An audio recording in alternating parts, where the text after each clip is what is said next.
I'm J. Miles, and I want to share a story with you that has haunted me for years. I joined the force many decades ago. It was my way of redeeming myself and giving back to society. When I was younger, in my early 20s, I committed minor crimes in a desperate attempt to fit in. Back then, the culture idolized bad boys, and having a record was considered cool by most people. But I grew out of it. I responded to many 911 calls without a partner, and to this day I thank whatever higher power exists that I had a partner for this particular one. Our patrol car was parked in a dark alley, wedged between brick walls as we waited to catch speeders. It was around 1 a.m. when we got the dispatch. Someone had called about a woman wandering the streets barefoot, carrying her baby, and mumbling to herself. That was all we were told. When we arrived, my partner Rob and I were tense from the moment we stepped out of the car, not least because Cinder Valley was a notoriously bad neighborhood. After circling the area a few times, we didn't find the woman, so we decided to park the car and knock on some doors. The 911 caller was anonymous, so we couldn't speak to them directly. Most people were asleep at that hour, so we had to settle for anyone who happened to be out that night. "Did you see that?" Rob said. "Someone had just disappeared behind a wooden gate of a house and we almost missed it." Rob and I ran, hoping to catch a glimpse of this person or possible suspect. I could see people peeking through their curtains, watching curiously as two officers ran through their neighborhood. It seemed like the suspect had entered someone's backyard through an open gate, so we turned on our flashlights and followed. The yard was pitch black, and we couldn't see anything beyond the narrow beams of our lights. I noticed my partner's flashlight trembling slightly. "You okay?" I asked. "I'm fine." "It's okay to be scared, man," I said with a chuckle. "Go screw yourself." A rusty swing creaked in the wind, and the trees whispered through their leaves. My body shivered not from the cold breeze, but from the atmosphere. If I was uneasy, I could only imagine how much worse my partner felt. "Excuse me, officers." The homeowner suddenly opened the back door. "Sorry, Mom," I said. "We'll be off your property soon. We didn't mean to scare you. My partner and I are looking for a woman who was reported." "Officer, I don't hear very well. Would you mind coming inside?" I stepped in to speak with the homeowner while Rob continued searching the yard. I explained that we were looking for a woman behaving strangely, wandering the neighborhood with a baby in her arms. As I was talking to the woman, Rob suddenly yelled from outside, "You okay?" "What happened?" I asked. He looked like he had just seen a ghost appear right before his eyes, then vanish into thin air. "I saw her. The woman. What did she look like?" "She." "Come on, Rob. Talk to me." He took a deep breath and clutched his chest. "She ran up the wall. Right in front of me. She ran up the wall, Jay, like an animal." He pointed to the 2-story house. I didn't know what to think. Rob had no history of mental illness as far as I knew, and he certainly wasn't high. I knew him, and I knew him well enough to confidently say that he would never make something like this up, especially not when it came to serious police work. "Well," I began awkwardly, "did you see where she went? After she climbed the wall?" "The bushes over that metal gate," he said, pointing his flashlight toward it. I saw them move. With our guns drawn, we jumped the gate and searched the neighbor's property. "Wait," Rob said. "I heard you call for backup. Shouldn't we wait for them?" "No, we can handle this ourselves." This yard was even bigger than the last one, but just as dark. We aimed our flashlights at a wooden shed sitting in the far corner of the yard, and before we could take another step toward it, we heard crying. It sounded like a baby. "Police!" I kicked the shed door open and cleared the inside. The woman wasn't there, but there was a baby, a plastic one. Rob aimed his flashlight at the shed floor. "What the hell is this? A mechanical baby doll designed to play recorded sounds placed there by someone for the sole purpose of luring people in." That didn't sit well with me. Before we could process it, our ears rang with a piercing, high-pitched scream coming from the first house we had searched. As I ran back toward the house, I realized Rob wasn't following. He wasn't even moving. "Come on." "What the hell are you doing?" I shouted. Rob's eyes were wide as he stared at me, his mouth slightly open. I can't. I just can't, Jay. I'm sorry. I didn't have time to argue with him, so I pressed forward, jumped the gate, and entered the old woman's house. What's wrong? I asked her. I saw her. She was right there. The old woman pointed outside to her yard at a spot near the glass door. She was just standing there, staring at me, and I think she smiled. Okay, where did she go? Another scream. Rob's.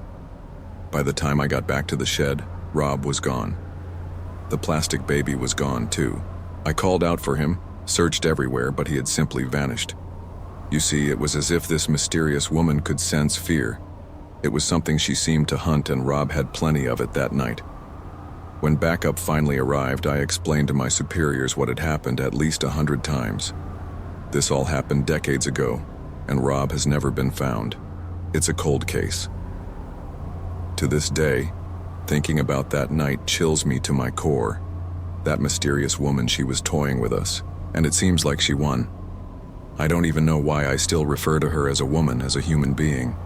Because if Rob's description was any indication, she was something else entirely. A whole year passed. I worked with different partners, stayed stationed in the same city. Sometimes my new partner John and I would get calls from Cinder Valley. Eventually, I nearly forgot about everything. But I never forgot Rob wherever he was, alive or dead. That didn't last long. One night as we sat in our patrol car, John and I got a dispatch. It sounded like just another routine call until the operator mentioned something about a woman talking to herself on the street holding a crying baby.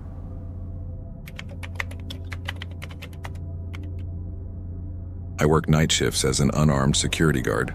For you smartasses out there, I'm an outsourced security officer. Just kidding. That's what I call myself too. I've had the same post since I started at the company. It's been almost a year now. It's in a pretty busy metropolitan area, but at night it's usually quiet. There's a police station practically across the street, so I'm mostly here to satisfy the insurance company, or for the rare chance that someone is bold enough to try stealing construction materials.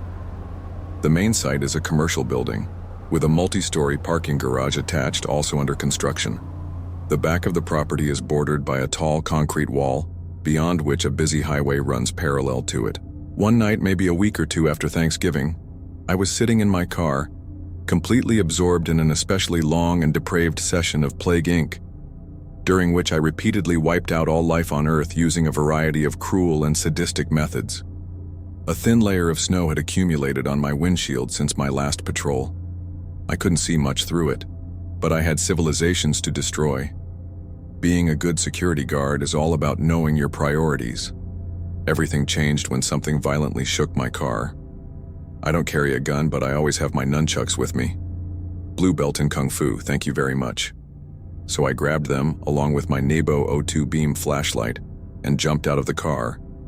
I had no idea what could have caused the disturbance, but I assumed my field supervisor had something to do with it. He didn't have much of a sense of humor, but he made it a point to try sneaking up on guards to catch them off guard.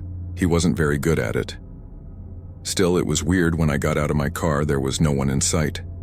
There was a thin layer of snow on the ground, so footprints or tire tracks would have been obvious. I was about to chalk it up to some weird environmental effect, but then it happened again.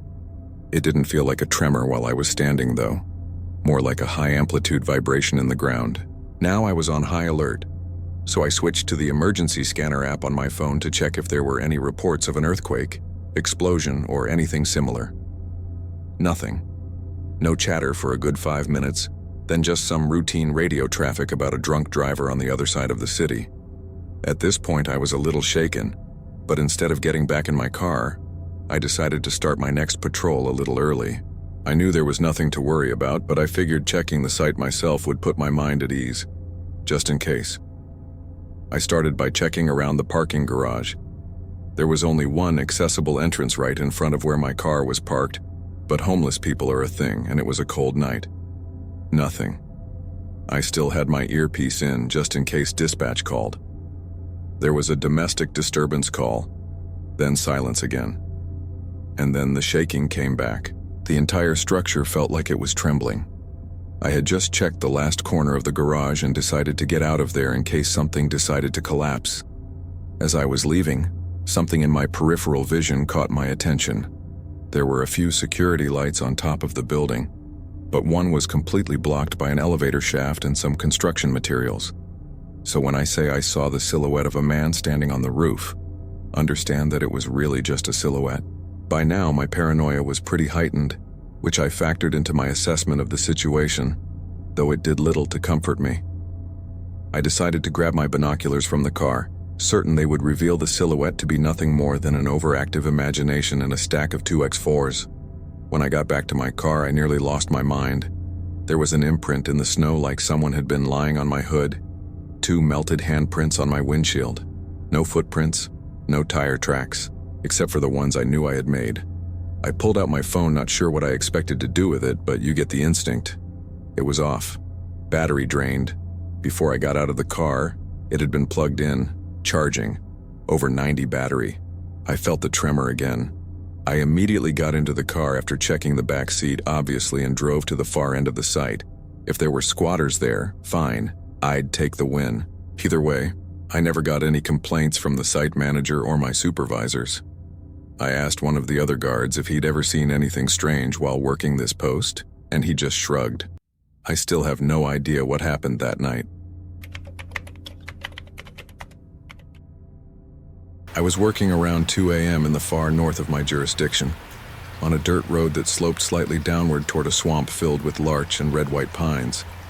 I was patrolling the road because it's a known alternate route that drunk drivers use to avoid the main road during bar closing hours between neighboring villages. About 400 meters, roughly a quarter-mile straight south of me, there's a small Native American reservation with residences, but I was essentially working in a place where I shouldn't see anyone except for passing vehicles, certainly no one on foot. It was late summer, early fall, where the days are warm but the nights get cold. As I drove, I had the window down, enjoying the cool air in from Wisconsin, and for some reason, I was driving pretty slowly, probably around 20 mph. To my left, I very distinctly heard the sound of water splashing. My first thought was that it might be a deer or a bear running through the water. I had seen a black bear the night before near the same area. I quickly stopped and used my spotlight and floodlight to illuminate the area where I thought I'd see something like a black bear. But there was no movement, just the sound of heavy water displacement moving away from me.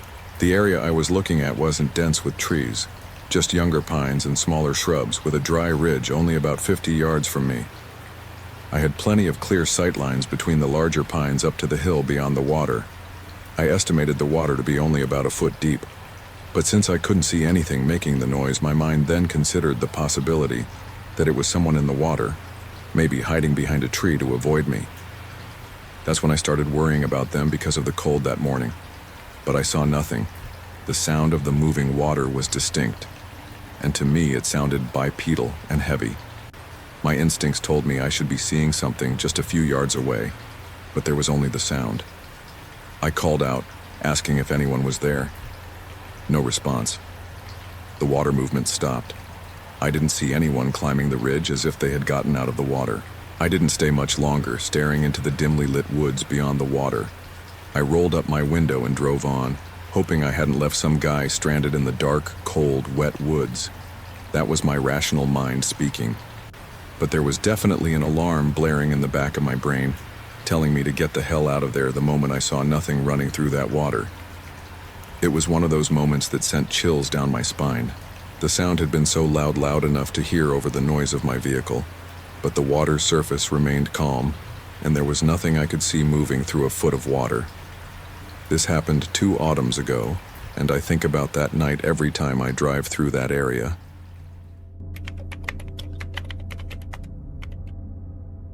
I had been out of field training for a few months when I got a call about a suspicious incident in the southwest zone of our jurisdiction.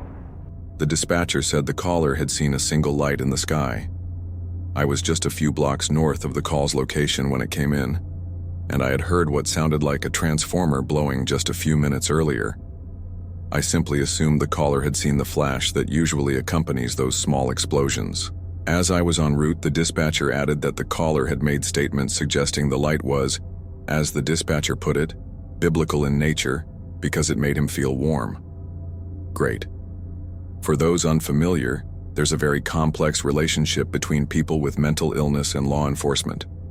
It seems like interactions between law enforcement and people with mental health conditions have drastically increased, and it's not slowing down anytime soon. I'm looking at you, crisis intervention training. I requested any prior interactions we had with the subject, and the dispatcher reported exactly what you'd expect. Numerous calls about people in his house when no one was there, angels in his room, civil disturbances for talking to himself on the train platform, basically. The standard profile of someone struggling with mental illness.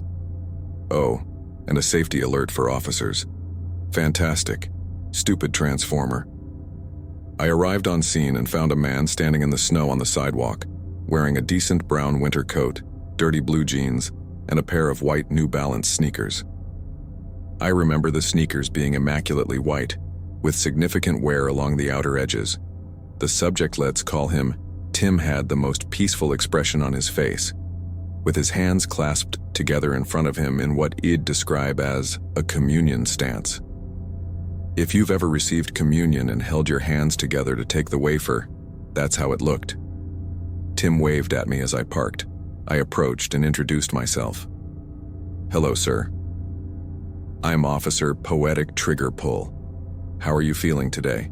Tim immediately interrupted with an unbelievably long sentence. The gist of it was him asking if I had seen the light and accepted God's angel into my life. Sorry, Tim. I must have missed that.